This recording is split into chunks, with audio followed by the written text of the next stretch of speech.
Di episode sebelumnya kedatangan Miran membuat Eng Hui mengingat luka lama lalu apa yang terjadi selanjutnya. Jangan lama-lama, langsung saja episode ke-13. Eng Hui membangunkan Yong Ok untuk mengurus Miran yang mabok. Biasanya saat mabok ia selalu tertawa menangis lalu tidur. Namun Yong Ok merasa kalau Eng Hui lebih aneh. Mengurus Miran sampai segitunya.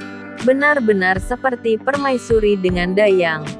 Meskipun kesal, Eng Hui tetap harus bersikap layaknya sebagai teman, setidaknya ia bisa membalas semua kebaikan Miran kepadanya. Ia membiarkan Miran tidur di kamarnya sementara dia sendiri tidur di ruang tamu. Di sisi lain Hosik tak bisa tidur karena Hyun sampai subuh lagi di rumahnya. Sebenarnya ia ingin marah, namun melihat dua pasangan muda itu bersama, dia dengan terpaksa ia tertawa. Dan pergi ke rumah In Gwon untuk tidur di kamar Hyun. Besoknya Miran terbangun. Teringat lagi kata-kata mantan suaminya kemarin yang ternyata anaknya lah yang minta ayahnya menyampaikan itu kepadanya karena merasa tak enak.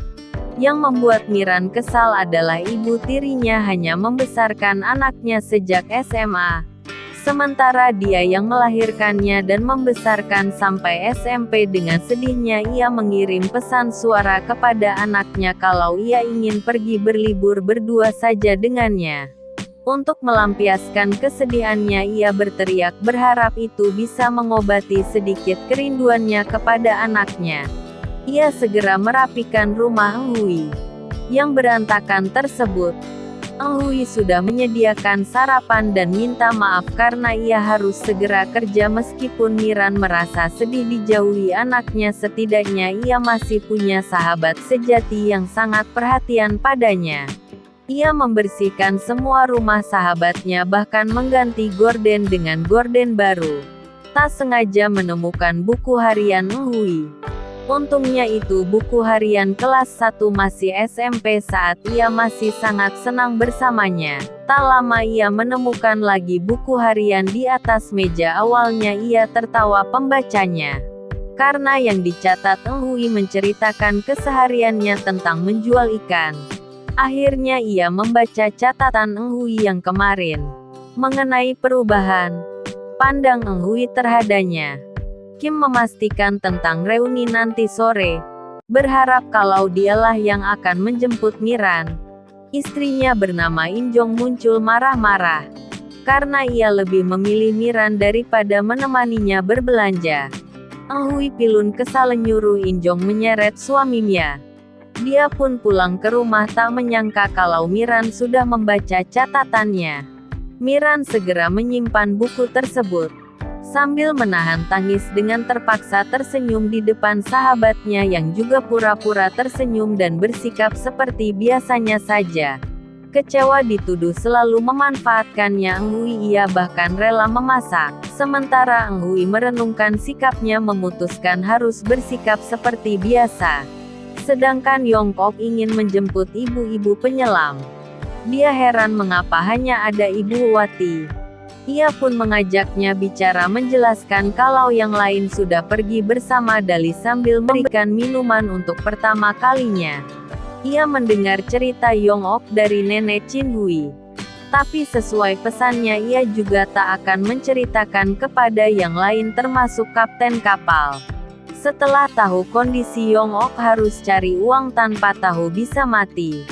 Wati akhirnya bisa menerimanya.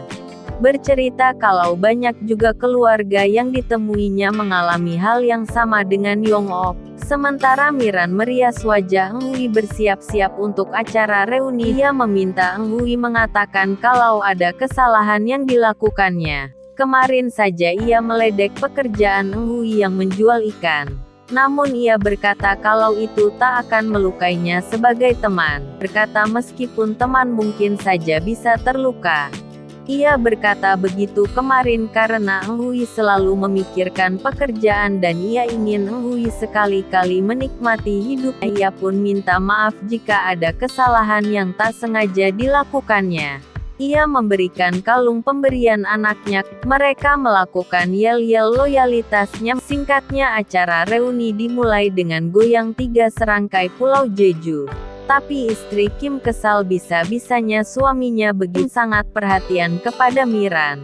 Saking kesalnya ia bahkan menginjak kaki Kim dan mencubit pinggangnya. Kim menjadi tak tahan dan pamit ke WC.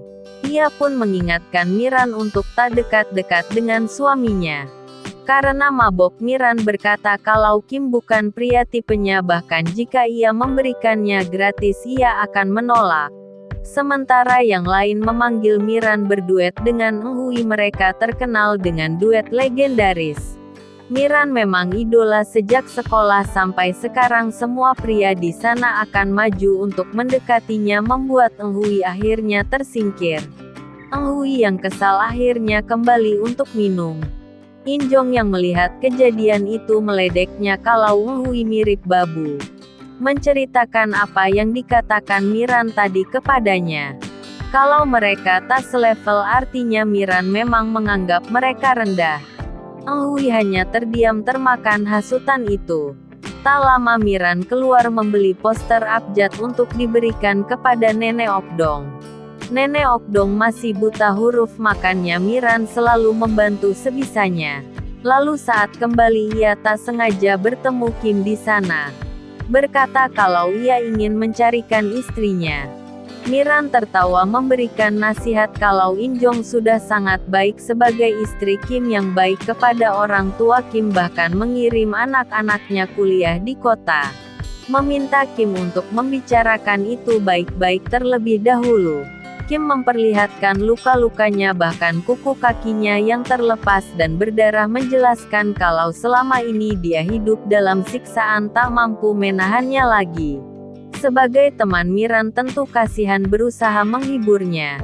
Sambil menyeka air mata Kim, sialnya In Jong melihat itu, jelas saja ia ngamuk menjambak rambut Miran. Kim berusaha melerainya namun ia malah dihajar.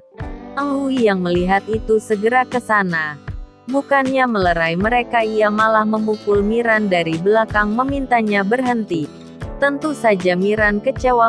Ia pun menamparkan Ng Hui lalu pergi dari sana dengan sebuah tangisan. Hosik tiba-tiba lewat memberikan tumpangan. Saat naik ia tiba-tiba bertanya mengapa Hosik membencinya. Memintanya jujur saja jika menganggapnya sebagai teman. Miran ternyata sudah tahu kalau sejak dulu Hosik membencinya. Hosik menceritakan alasan itu di mana Miran meledak Ng Hui sebagai pengemis miskin. Di lain sisi Ng Hui mengantar In Jong pulang. In Jong tak henti-hentinya mengumpat tentang Miran jahat, pelapor yang kecanduan laki-laki. Dengan terpaksa Ng Hui mengiyakan agar In Jong menurut pulang. Sementara Miran kembali minum-minum menunggu kedatangan Ng Hui, menyampaikan kalau Ng Hui gila kerja, sudah punya uang cukup tapi memikirkan pekerjaan tiap hari. Meskipun sahabatnya datang, Ng Hui tetap bekerja. Ng Hui berkata kalau itu lebih baik daripada gila mabok. Lu berkata kalau ia tidak kecanduan mabok tapi kecanduan laki-laki seperti yang ia katakan. Lalu ia memutarkan pesan suara dari In Jong, memastikan kalau bukan hanya dia yang menuduh begitu tapi juga Ng Hui. Seketika Ng Hui mematikan itu, bertanya apakah Miran lebih percaya In Jong daripada dirinya.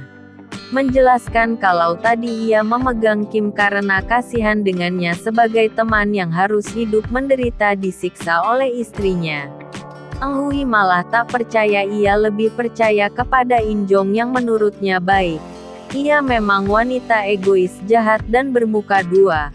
Miran memberikan catatan itu tanda kalau ia sudah membacanya. Ng Hui marah mengapa ia seenaknya membaca buku hariannya.